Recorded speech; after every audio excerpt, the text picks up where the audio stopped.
I'm also very excited to introduce our first keynote presenter, and that is Bob King.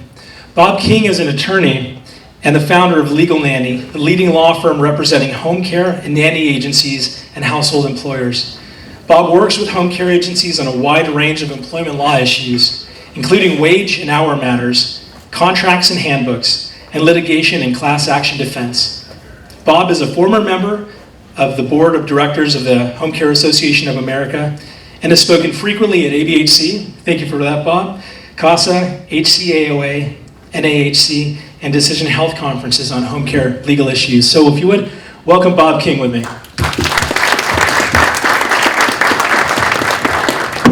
All right, do we have the presentation queued up on the laptop? I'll bring it up. All right. While we're doing that, I want to say thank you to all of you. I sincerely appreciate you being here. You scheduled the lawyer to talk first. There's got to be something wrong with that. But I'm going to do my best to make up for that.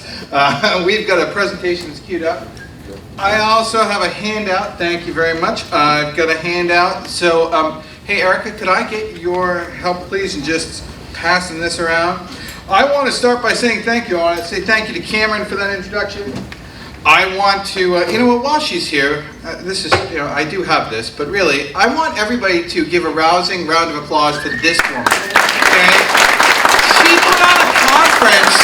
This is the first time ever that you guys have done this. You have a room of 150 people. That is remarkable. One more time for Erica Johnson. Okay? Thank you. I want to say thank you to Rick Davis. I saw Rick around here somewhere for inviting me. There we are. Thank you, Rick. I have done the Southern California circuit of ABHC meetings. I've spoken in Orange County, San Diego, and Los Angeles. I speak constantly on home care legal issues, and I am delighted to be here with you. So, without any further ado, I've got only 40 minutes. I could talk for 4 hours, but I've got only 40 minutes. I will stick around for questions and hang out during the break, so if you've got questions at any time. So, look at that, it works. Okay, excellent. And I normally, I like to move around if we can. There we are. Okay, I have to sound like a lawyer for a little bit. It'll be modestly painful, but I'll be brief. I'm just giving you general information. I'm not trying to solve all of your legal problems and give you particular advice to your certain situation. I can do that. It's what I do for a living and I enjoy it. But this is just general information. It's not intended to be specific legal advice for your agency. I'm also going to be talking about federal and California law. However, local laws, hello, we've experienced this, particularly those of you who traveled all the way up from Northern California, also apply. And of course, whichever law benefits the employee the most applies. Isn't that a lovely way to start your day, right? Okay. Okay, so I'm going to talk to you about what I'll call the greatest hits of things that I have seen in audits, in administrative claims, in litigation, and class actions. And here's your list. And there's a lot of white space on the outline that everybody is getting there, so you can take plenty of notes on what I'm talking about. Just a little background. Our firm is called Legally Nanny. It's Legally Nanny because 13 years ago we hired a nanny, and I was determined to do it legally. And I couldn't find anybody who knew all the legal and tax issues of hiring somebody legally in your home. And I'm an employment lawyer, but I worked for a big firm representing big clients. So we started helping people hire nannies legally. We don't find the nannies for them, but when you hire them, we would do all the legal and tax paperwork for you. And within a month, we started to get people who said, I'm not hiring a nanny, I'm hiring a caregiver for my mom. Can you help me with that? And we said, never thought of home care, but sure, we can do that. The rules are the same. And then we started getting calls from nanny agencies and home care agencies saying, you actually understand our business. Can you help us? Well, fast forward to 13 years later, and we represent more nanny agencies and home care agencies than any law firm in the state. I love coming to events like this because I see so many clients, and it's very gratifying. Also, one thing you got to know about us and me, we only represent you folks. We never represent employees or plaintiffs. I don't sue anybody. I defend people. I help you do things right, and I defend you if things go awry.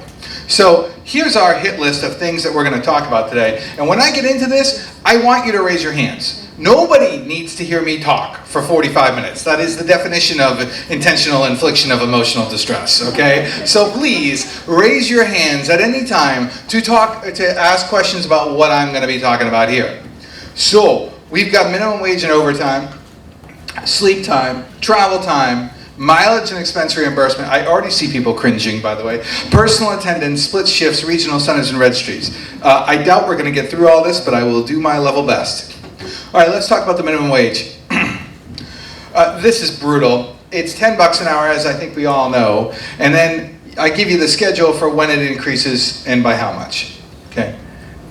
And here's the crazy thing. It's indexed for inflation, right, starting in 2024. So that's all well and good. Many people think it's at $15 an hour. And you look at this and you think, wow, that's awful. But actually, you're lucky if this applies to you. And I say you're lucky because if you live in any of these cities, you're already above those rates. Okay? So many cities and counties already have those higher minimum wages. And I list them all for you here. Okay? Show of hands on anybody who's in any of these locations. Show of hands. Look at that. So at least half the room is already paying above the California minimum wage. I'm not even going to get into the local paid sick leave laws, but those are fun as well. So please be mindful of this and understand these local minimum wage laws.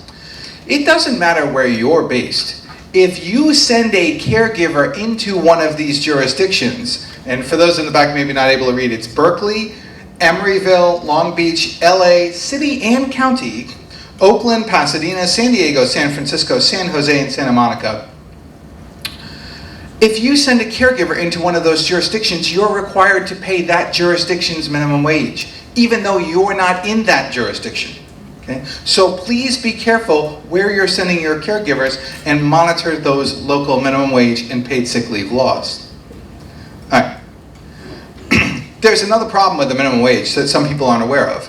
I mean, all of you get it. Like, I don't run a home care agency, but we represent so many of them. I know what it's like to be in your shoes. And we all understand the rising cost of the minimum wage on caregivers. But understand when the minimum wage goes up, so does the requirement for the minimum salary to be exempt. So I get people all the time saying, well, I have an exempt office worker. I pay her $35,000 a year. Stop. You don't have an exempt office worker. Why? Because the minimum requirement for a fixed salary to be exempt in the state of California right now is $41,600. How did we get to that number? It's twice the state minimum wage times 40 times 52.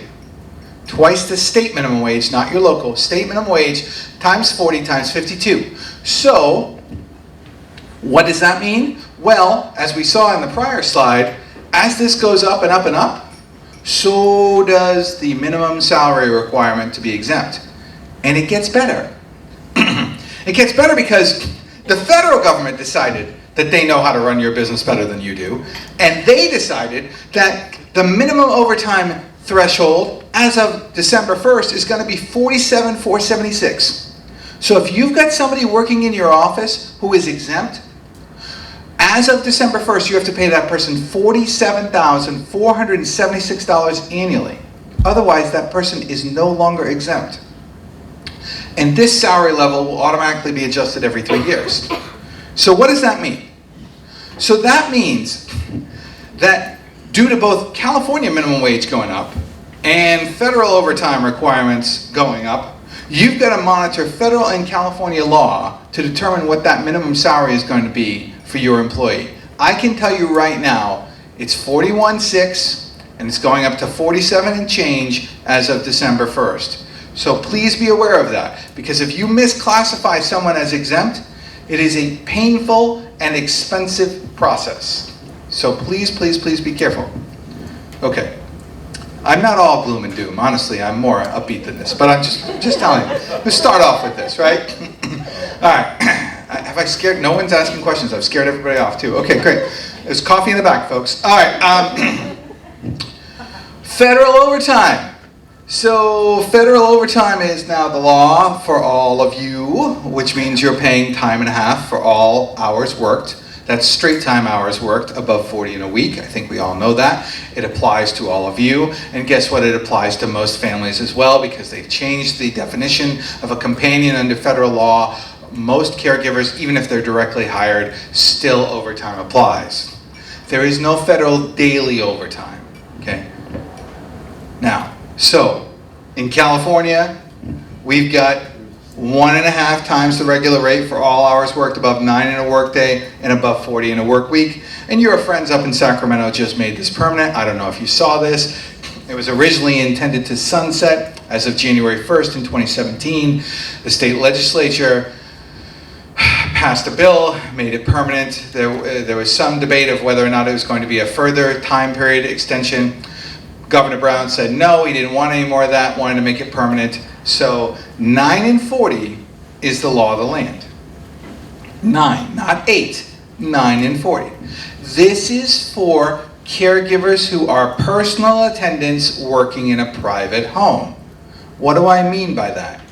A personal attendant is somebody who spends 80% of her time supervising, feeding, dressing, and other activities of daily living for a person who, because of advanced age or physical or mental disability, needs care.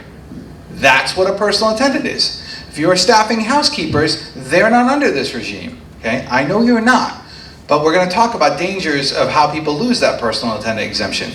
And similarly, if you're staffing people in facilities, they're not under this regime either. This is only in a private home, 9 and 40. This is the only overtime you're going to experience, okay, if it's a personal attendant working in a private home. You're never going to pay double time. You don't have to worry about 7th-day premiums. You don't have to worry about meal and rest periods. 9 and 40, you're going to live this. This is all you're going to worry about for caregivers who are personal attendants staffed in private homes. All right. Now, so people say, well, wait a minute, this 9 and 40 business, how does this work exactly? A work day begins and ends at midnight under the law. And the work week, interestingly, begins on Sunday and ends on Saturday. Okay? So this happens all the time. You staff a 12-hour overnight shift. Well, actually, let's say you have 2 12-hour shifts going on in a day, because we all know that staffing 24-hour shifts is really expensive now, and I'm going to get to that. So you staff 2 12-hour shifts in a day. You staff one caregiver who works 7 a.m. to 7 p.m. She works 12 hours, okay? So the first 9 hours are at straight time, and the next 3 hours are at overtime. I think everyone follows this. You're all with me. That evening caregiver, though, she works 7 p.m. to 7 a.m. Well, the first 5 hours are on day 1, because the workday begins and ends at midnight. So the first 5 hours are paid at straight time. And then midnight to 7 a.m., that's 7 hours of straight time because it's on another work day, okay? So I want everybody, now of course, if you work that same caregiver a second day in a row, it all evens out. But I have clients who grapple with this because the day caregivers actually make more than the overnight caregivers, because the overnight caregivers' work is spread out into 2 days and there's no overtime, unless the overnight caregiver is staffed consecutively. Okay? So be aware that each day is a silo, and it begins and ends at midnight, and the work week begins on a Sunday, ends on a Saturday. You can change this, by the way. As long as you do it in writing, you intend the change to be permanent, and you give at least 1 pay period's notice. Okay? But you have to do it for all employees, and you can't be bouncing back and forth as when the workday changes and when the work week changes and all of that. Okay? It has to be permanent. Okay? All right. I know. I'm excited about all this too. Contain your enthusiasm. I know. Folks, I really, really do want questions. I will take questions from you during this or afterwards. I've also been speaking for more than 5 minutes, so according to the state bar rules, I can take my jacket off, so that's a good thing. All right. Be careful of weighted overtime. Now, I did, in my defense, I did save this complicated slide until a little bit into the presentation. Folks, if you pay more than one rate of pay, during the same work week, God help you, because you have weighted overtime. Here's what that means. Many people think, well, okay, I work somebody 10-hour days, or not even that. Say you, just to simplify it, you work somebody 40 hours at $10 an hour, and then something happens, and the caregiver calls out sick, and then the caregiver who you've already worked 40 hours, she comes in for a 4-hour shift. And it's a 4-hour shift, so you pay it a little bit more money because they're harder to staff. So you pay that one at $12 an hour. And then you say to yourself, wait a minute though, I've got overtime. How do I pay that overtime? Or let's make it even better. Let's say you paid $12 an hour. Here's the better one. You paid $12 an hour for the first 40 hours, but this next shift, you're only going to pay $10 an hour for. And then you think, well, wait a minute, how do I figure out the overtime? Because I know I've got overtimes to this. So I'm going to do 1.5 times the $10 an hour because that's the rate for this shift, right? Wrong. And the reason why it's wrong is because you have to look at all the straight time hours that you've paid at the rates you've paid, average that out over the course of the week to figure out what the regular rate is, and do time and a half that for the hours above 40.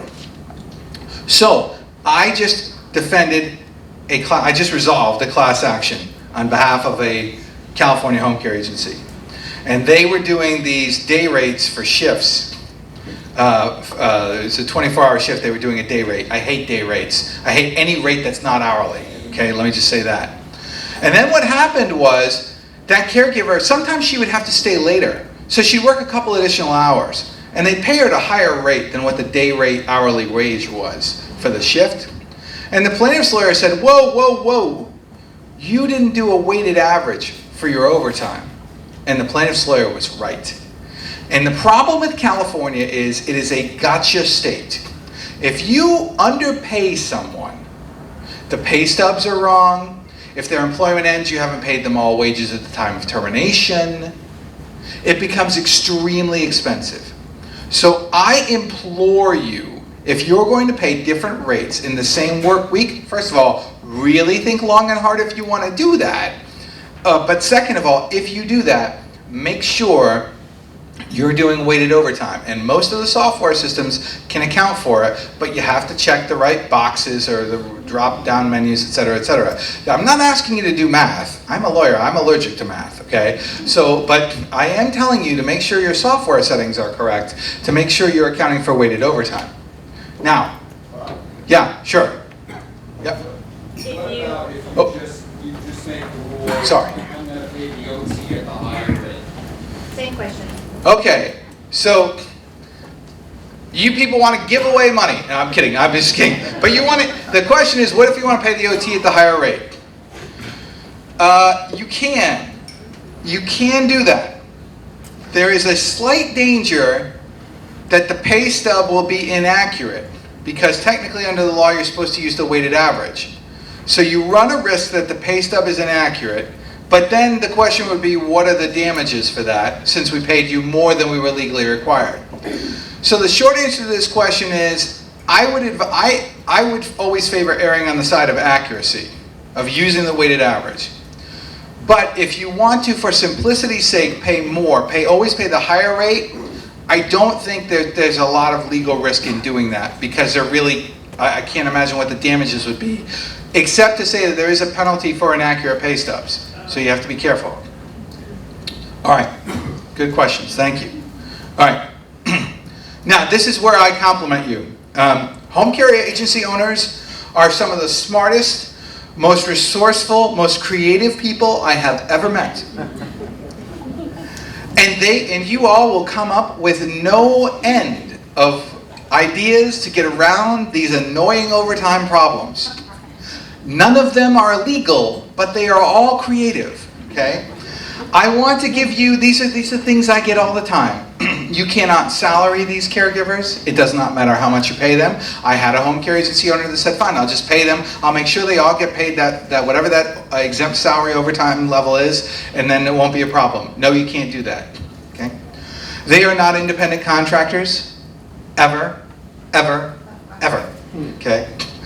You cannot mutually agree to waive overtime. I have seen employment agreements like this. I hereby, so-and-so, hereby waive overtime.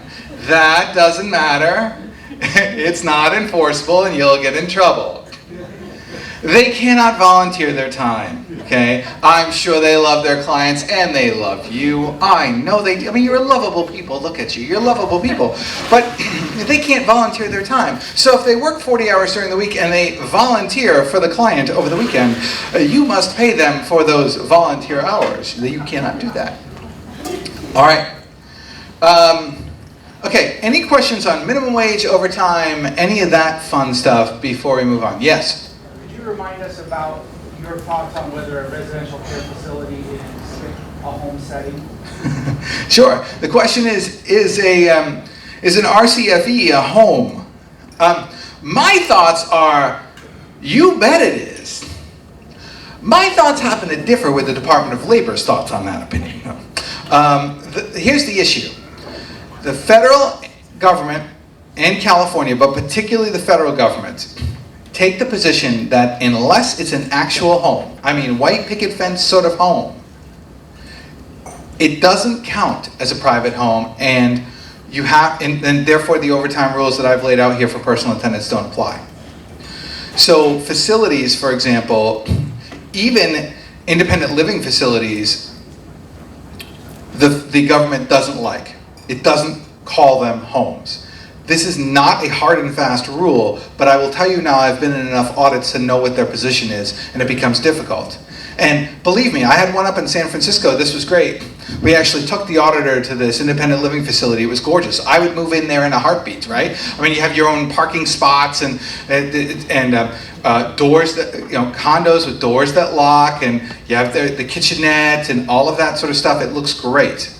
But if you actually bear down on those things, there's a lot of elements of those facilities that aren't like private homes. Like, for example, usually there's a right of first refusal for the facility to buy it back, assuming you even own it outright. You also have to get permission to make changes to that. They vet who you can sell it to. There are a lot of issues in those facilities that all of a sudden, when you look at them closely, they don't look like private homes. So I'm warning you, if you're staffing in facilities, that's different overtime rules, different meal and rest period rules than what we're talking about here. Okay. Any other questions on overtime or minimum wage before we go on? Okay. Now, I should tell you that I speak nationally. And when I tell people in other parts of the country what our labor laws here are, they look at me like I'm crazy.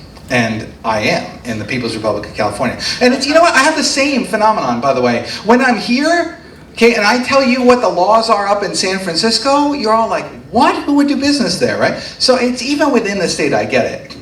Sleep time. Let me just be crystal clear on this. Federal law allows for it. California law doesn't. That's basically the end. I almost stopped there with my slides. But I want to be clear. If you require a caregiver to remain at the house, you must pay her for sleep time. There is no getting around that. The California Supreme Court unanimously decided this in January of last year. In fact, the California Supreme Court went one step further. Because prior to that, it was ambiguous whether or not you could deduct sleep time. In fact, there was an appellate court case that said you could. And when the defense lawyers were losing this case, they realized they were losing it. And they said to the Supreme Court justices, they said, okay, we know this is complicated and it's a murky area of the law, so can't we just have this going forward? And the 7 Supreme Court justices looked down and said, no, you've always gotten this interpretation wrong. So if you've ever deducted sleep time in the last 4 years, because that's the statute of limitations on a wage claim if you sue in Superior Court based on unfair business practices, then you haven't paid sleep time, you are potentially liable for it. That is awful in every sense of the word, okay? So I am warning you, if you've got caregivers who you are requiring to be there, you must pay them for that time. I don't like letting caregivers stay at a client's home if you are not paying them, okay? Why? Because you will say to me, well, Bob, sometimes caregivers don't have their own transportation. So it's hard for them to go back and forth. Sometimes they live too far away. They don't want to go back and forth. They got to be back here at 6 o'clock in the morning, so they don't want to leave at whatever it is, 10 o'clock at night. They just want to stay. And it's entirely on them. All right, I understand these situations. I do, I get it, I sympathize with you. Okay? I would still get that caregiver out if you possibly can. Just like you wouldn't allow a caregiver on a 4 or 6 hour shift to hang out afterwards, put her feet up on the couch and watch TV when she's not working. You shouldn't allow her to stay overnight if she's not working. Why? Because there's a presumption under California law that if somebody remains at the work site, they are, wait for it, working. Just like you don't hang out at Target. If you're working at Target, you don't hang out there when you're not working there. Same thing with your caregivers. You can hear caregivers already talking about coercion. Well, my boss may seem like a nice person, but he told me that if I left, I'd be fired. So I was compelled or coerced to stay. You know if that caregiver, even though she may not be working during those non-working hours, if she gets up in the middle of the night, stumbles and falls, you're going to get a workers' comp claim, even though she's technically not on the clock and not working. You know that's going to happen. So if you allow your caregivers to stay at a client's home overnight when you're not paying them because it's purely voluntary on their part, I'm warning you, you should have language in your client contract and in your employee handbook saying you're not authorized to stay there during non-working hours, but if you do, it's voluntary, you're not on call, you're not required to respond, you can leave, etc., etc. You need that language to protect you, both in the client contract and in the employee handbook. I understand how awful sleep time is. I had a plaintiff's lawyer look me in the eye and say, well, overtime didn't raise costs of home care one bit. And I said, why is that? And he goes, because you could just staff 3 8-hour shifts. And I said, that comment demonstrates to me that you know nothing about home care, right? Who in their right mind wants that merry-go-round to caregivers? Nobody does. Alzheimer's patients won't tolerate it because they wake up and they find a different person. It's not good for quality care. So I get it. I get how difficult it is when somebody comes to you and says, I want 24-hour care. Most of you, I presume, don't do that anymore. You staff 2 12s. Some of you may staff 3 8s. And I have clients, home care agency clients, who do 24-hour shifts. But mother of God, that is expensive. I mean, that is crazy expensive. So it has completely upended the landscape for live-in care. And I have a number of home care agencies, and live-ins were huge. My experience with live-ins, either prior to this, the court ruling, agencies kind of did live-ins or not so much. But the ones that did it really did it. They did it like 50-70% of their business. And they were decimated by this court ruling. And others, it was only maybe 5-10% of their business. It just happened every so often. So it's not a big deal. But it has changed the landscape for care, and I get that. And I'm trying to work with all of you to do this legally and in a better way. Questions on sleep time? Yes? So if you have a 24-hour case, and how much do you pay that caregiver then?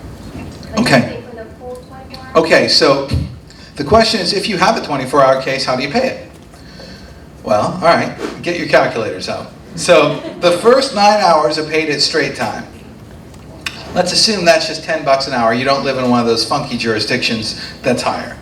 So that's $90. Somebody's going to help me with the rest of the math on this.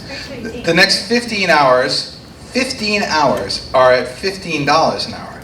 Okay, so that's what? So 2.25? Is that right? 2.25 plus the 90, and you're at 315, right? Is that okay?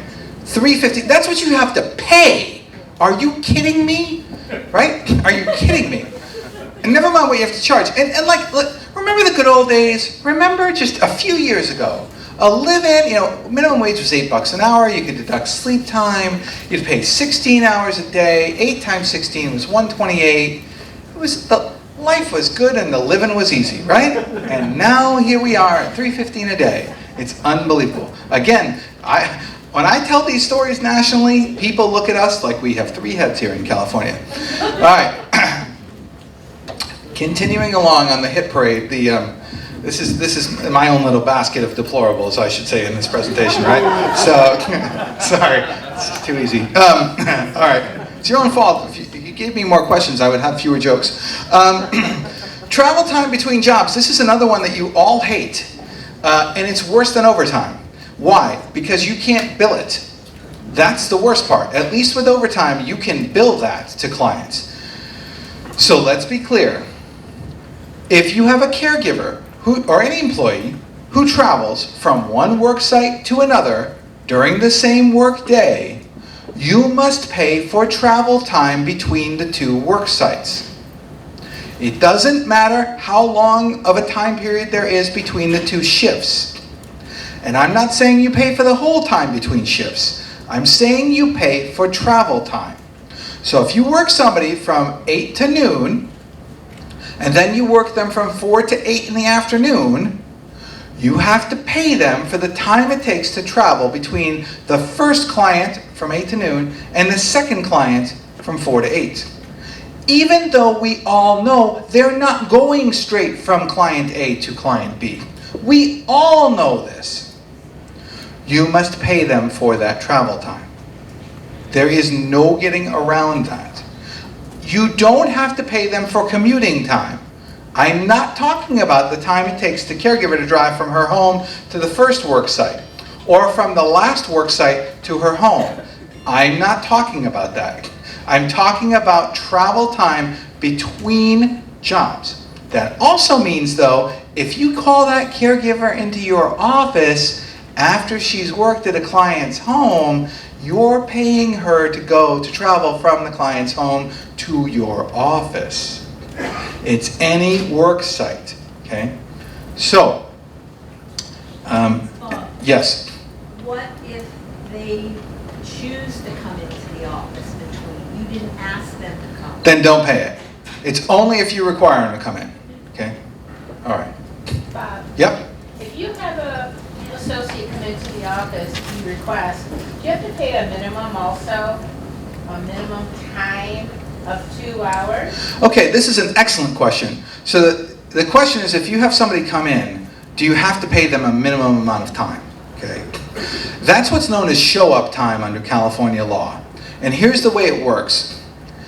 If you put someone to work on a shift, and for whatever reason, they show up and you say, "Ha, just kidding, don't need you today," or you send them home early, the law says you must pay a minimum of 2 hours or a maximum of half the scheduled shift up to 4 hours. But that's on a scheduled shift. You can call somebody into the office for 15 minutes, talk to her for 15 minutes and send her on her way. That's fine. The problem is, if you schedule her for a 4-hour shift, she shows up and you didn't notify her, you're paying her for at least 2 hours on that. Or if she shows up at the 4-hour shift and she's there for half an hour, and then the client says, "Oh, my daughter's coming today, I don't need you to go home," you still have to pay the 2 hours. But that's only if you have a scheduled shift and you send the worker home or you send her home early. But what you talked about, just calling somebody into the office for a 15-minute meeting, is completely legal. You pay for 15 minutes. That's it. Excellent question. In the back, yes? Minimum notice for cancellation of shift, like 24 hours before? Right, so the question is there a minimum notice for cancellation of shift? And what's interesting is, you may have seen this for the retail industry. There is, like, you can't start screwing with people's shifts without giving some sort of notice. The answer to your question is, as much notice as possible, and you're on the hook if that caregiver is already in her car and you haven't provided notice. So I would say to you is, the notice should be at least the amount of time it takes for the person to travel to your office. But more notice is better. Hold on one second. Yes, ma'am. Okay, if you have a 2 4-hour shifts. Yep. And waiting time in between, and it's a total time period of 12 hours. Is there any flexibility in the rate, or you have to pay that time and half for that last 4 hours? Okay, so the question is, there's a 4-hour shift, a break of 12 hours, and another 4-hour shift. Right? Excuse me, a break of 4 hours. I'm sorry. And then another 4-hour shift. Okay, a 4-hour shift, a break of 4 hours, and another 4-hour shift. Okay, so there's no overtime in what you just outlined to me, because it's only 8 hours in a workday. So each shift is paid at straight time. That's okay. But you also have to, what? Between, you pay minimum In between, you have to pay travel time, okay? Which, by the way, has to be at least at the minimum wage. Now, you can pay travel time at a different rate of pay. Remember how we talked about weighted overtime, okay? God help you if you do that, okay? It is extremely challenging. I think it's penny wise and pound foolish to pay travel time at a lower rate. If you do, it has to be disclosed in writing in advance. I don't recommend it. It makes things incredibly complicated. Get another question in the back. The example of the 12-hour shifts overnight, how they cut it in half. Yep. You have to pay travel time for, since there's now 2 shifts on the same day, if you work them back to back. That's an excellent question. So the question is, if you have an overnight shift and then another overnight shift consecutively, do you pay travel time because you technically have 2 shifts in the same day? The answer is technically yes. I don't know anybody who does that, but the answer would technically be yes. It gets even more complicated. I have this question come up all the time. What if you have travel time between, like, what if it's the same client? Never mind different clients. What if it's the same client? You staff somebody at 4 hours in the morning, 4 hours in the afternoon, same client with a break of 4 hours. How do you calculate that? And I don't know the answer to that because it's a gray area under the law. I don't have any answer for you. I would say to you that you shouldn't have to pay travel time because in theory the caregiver could have stayed on her own volition. The Department of Labor would tell you, you do have to pay travel time. I don't know how you'd calculate it. You'd probably calculate it, I suppose, from the caregiver's home to the client again. I think that's crazy.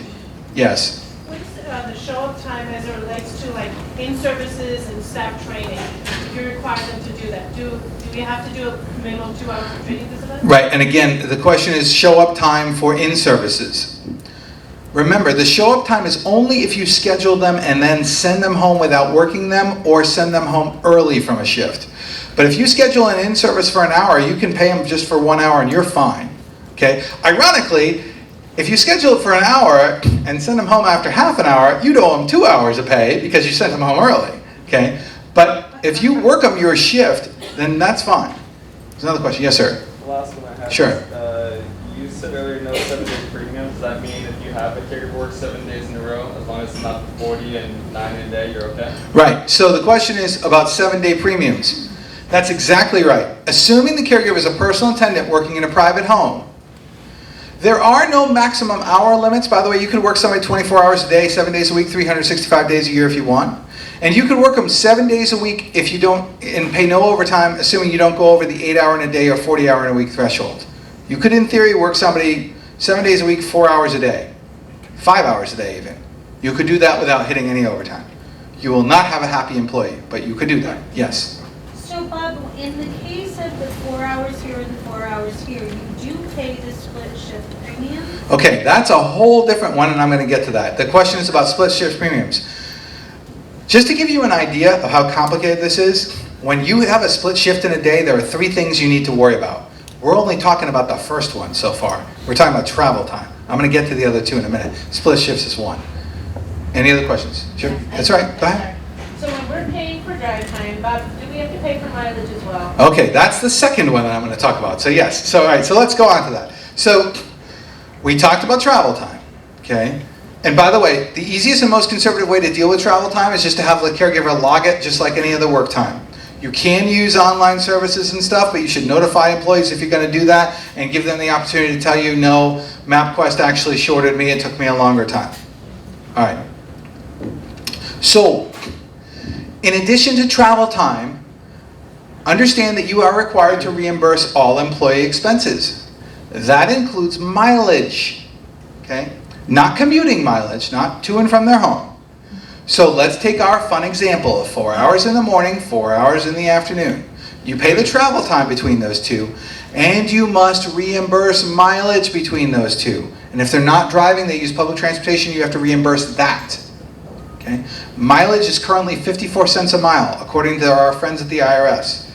So, when you schedule that split shift, you're paying travel time, and you're reimbursing mileage, and this is a thorn in everyone's side because you can't bill for any of this because it's between clients. Okay?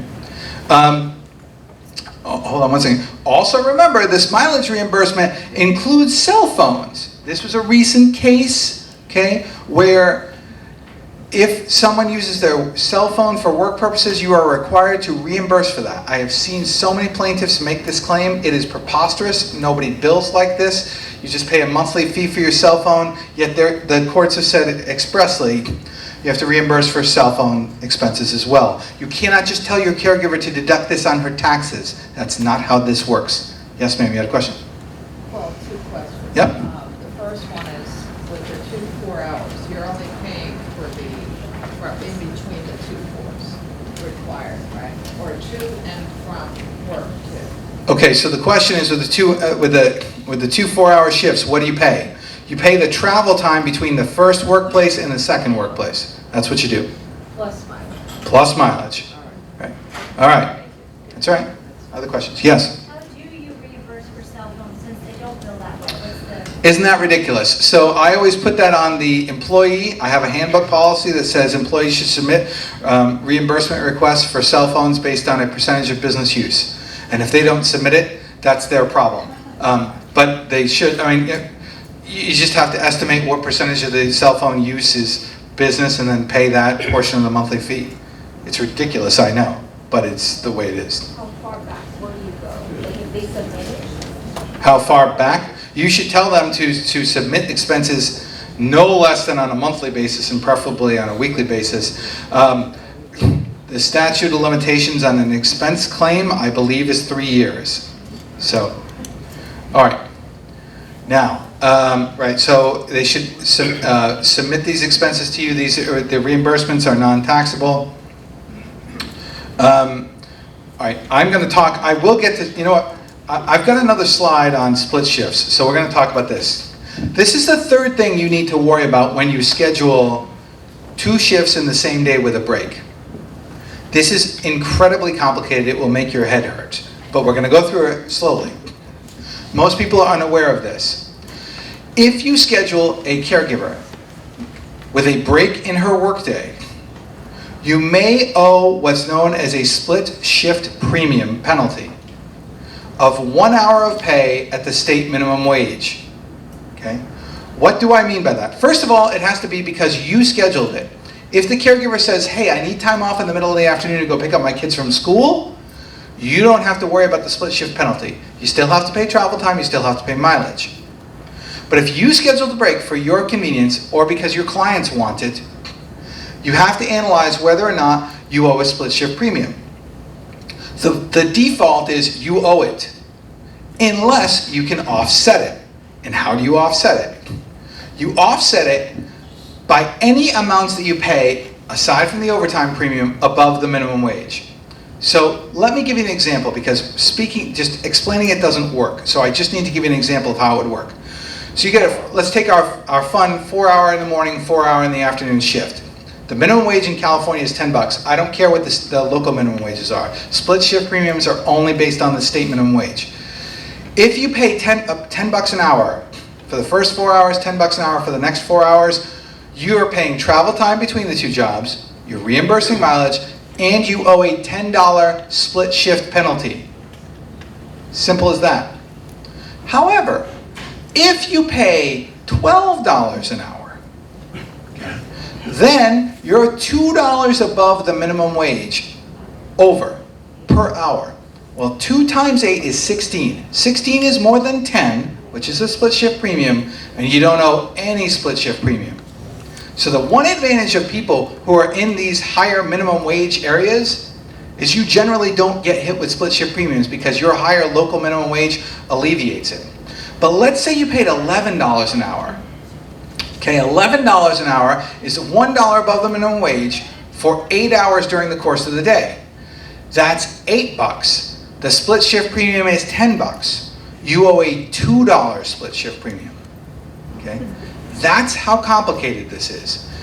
If you think that plaintiffs' lawyers or the government are unaware of this, I beg to differ. This is something that comes up in virtually every audit, administrative claim, and lawsuit that I defend. Almost every one, because everybody gets it wrong or forgets about it or what have you. So I'm begging you. It's funny, I often joke with home care agency owners.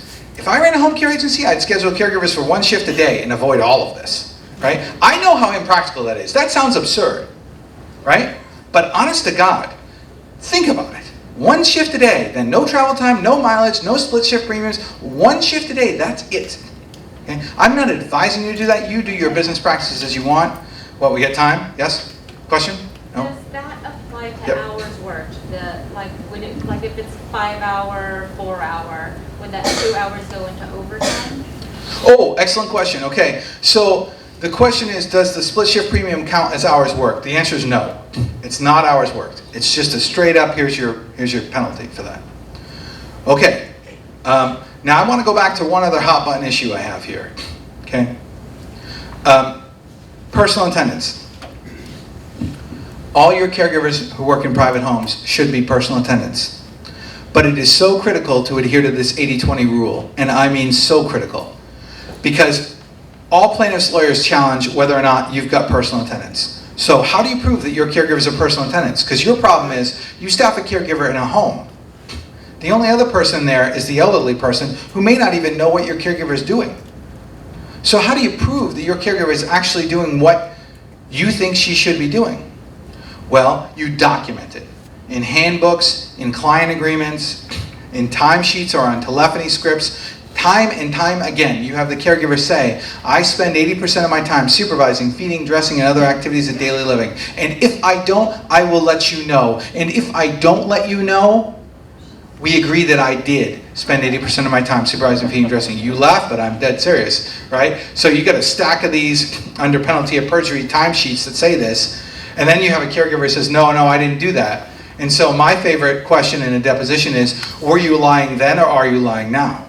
I'm not kidding around, folks. Your documents are absolutely critical for both the client and the employee to attest to their personal attendant status.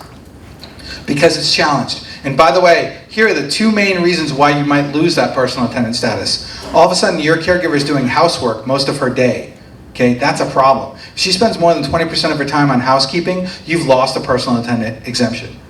Or other able-bodied people living in the home. I always say, nothing good can come of the fully grown adult son living in the mother's home. Okay? And I can say this as a man, it's always the adult son who causes problems. It's always the adult son with the mom, right? Because all of a sudden your caregiver is doing the son's laundry, or cleaning the son's room, or making the son's meals, or whatever it may be. Right? You're going to lose that personal attendant exemption because the caregiver is not spending 80% of her time on the elderly or the disabled person. Okay, I just want to get through this. We're almost done, and I know I'm out of time, but we're just going to quickly just buzz this. Regional centers. For those of you who do work for regional centers, I do have a little glimmer of good news. The only overtime you have to worry about is after 40 hours in a week. The daily overtime provision under California law doesn't apply for caregivers working through regional centers. So it's just 40. It used to be none until the federal government imposed it. Registries. I get questions about registries all the time. So I just want to be very clear about registries. Super brief. They are legal in California. However, the family is the employer, not an independent contractor. The family is the employer. The registry is required to make verbal and written disclosures to the clients and to the caregivers, alerting them to this. Okay? The family is the employer. And here's what happens, by the way. Because I'm agnostic when it comes to registries as long as they're doing things legally. The problem, as we all know, is registries don't do things legally most of the time. They don't do the disclosures, they don't tell the people that you're the employer, et cetera, et cetera. But I will tell you this, if you are operating a registry, you are thinking about operating a registry, you have to make these disclosures. If you do not follow the registry rules to a T, you will be found to be the employer and you will be out of business. I have seen this all the time. And by the way, because the family is the employer, they have the same overtime rules, same minimum wage issues. Potentially they may be exempt from federal overtime if there's a live-in who actually resides there. But generally speaking, families have the same wage and hour issues that you do. I give you my contact information here, and it's on the back of that outline. And I also give you our social media stuff. Okay? I generally don't send out newsletters. I don't have time to write them, and you don't have time to read them. If you want to know what's going on, connect with us on our social media sites. Once or twice a week, we post something that will be useful to you as far as a change or an update in the law. Okay, so please do connect with us here. I am over my time, but I know that we have a little bit of time before the next speaker. So I will close with any questions from any of you. Yes, ma'am. Shirley. Back to the PA. Yep. Like if they're gonna stay in a home for like 30 days, then overtime they're considered as PA. You mean staffing somebody in a home for 30 days straight? Right. They don't wanna go home like out of state. Right. Yes. So if you require them to be there, you have to pay them. Okay, then what I would say to you is you should set specified work hours, and you have to pay them overtime after 9 hours in a day and after 40 hours in a week. So just be careful, because that could get very expensive if you work them 7 consecutive days. Okay, all right. Other questions? Yes, ma'am. I have a question about the cell phone reimbursement. Yes. So normally, we're texting, giving them a shift when they're off duty. Do we have to pay them for that? Right. All right. So the question is, do you have to pay them if you text them? You're not paying them for their time, but the law says that you have to reimburse for any work-related expenses, and the courts have said cell phones are specifically included in that. So that goes back to what I said before. You should tell caregivers to submit expense reimbursement requests and decide what percentage of their time they're using their cell phone for work-related purposes and reimburse them for that, as annoying as that is. Yes, sir. Is there any laws on standby for caregivers? For example, I have a client that's coming out of the hospital. That client doesn't know if he's getting out at 11 o'clock in the morning or 3 o'clock in the afternoon, but I have caregivers standing by because they want a caregiver when they get home. Okay, so there are laws on that. If you require that caregiver to are you talking about requiring the caregiver to wait at the client's home? No, she can be waiting in her house, but she's on standby. She can't. Okay, then I would pay her for that time because she can't. It's not like she could go to the movies or do something else. She has to be ready to go. And if that's called engaged to wait. And if you engage someone to wait, you must pay them just like hours worked. Any other questions? Sure. All right, you get the last question because I'm getting the hook. Go ahead. If they do lose the PA status, because to me, like even in an 8-hour shift, having to do 6+ hours of just personal care, that would be difficult. What's the laws then? Okay, so we'll end with this. First of all, understand that it's 80% of the time supervising, feeding, dressing, or activities of daily living, or anything related to those things. So feeding also includes going to the grocery store, making dinner, and cleaning the dishes. Dressing also includes buying clothes, taking them shopping to buy clothes, doing laundry, folding that. So actually, I think the vast majority of your caregivers are personal attendants. They're doing it right now. But if you lose that exemption, or you have somebody who works in a facility, here's what you have to deal with. You're going to pay time and a half for any hours above 8 in a day, above 40 in a week, or for the first 8 hours on a 7th consecutive day. You're going to pay double time for any hours above 12, and for any hours above 8 on a 7th consecutive day. This is only if you lose the personal attendant exemption. You also have to give a paid 10-minute rest period for every 4 hours worked, and an unpaid 30-minute meal period for every 5 hours worked. So you see how bad that is. All of a sudden, 9 and 40 looks great compared to what I just outlined to you. Keep that personal attendant exemption. Make sure your caregivers are doing it. Okay, so I'm going to stick around and take any questions, talk to you folks, whatever. I have so many friends in this room. Please come up, say hello, shake my hand. I want to say thank you again to ABHC for such a fabulous conference. Thank you for Cameron and Rick for inviting me, for Erica for putting all this on. It's been great to be with you. Thank you so much.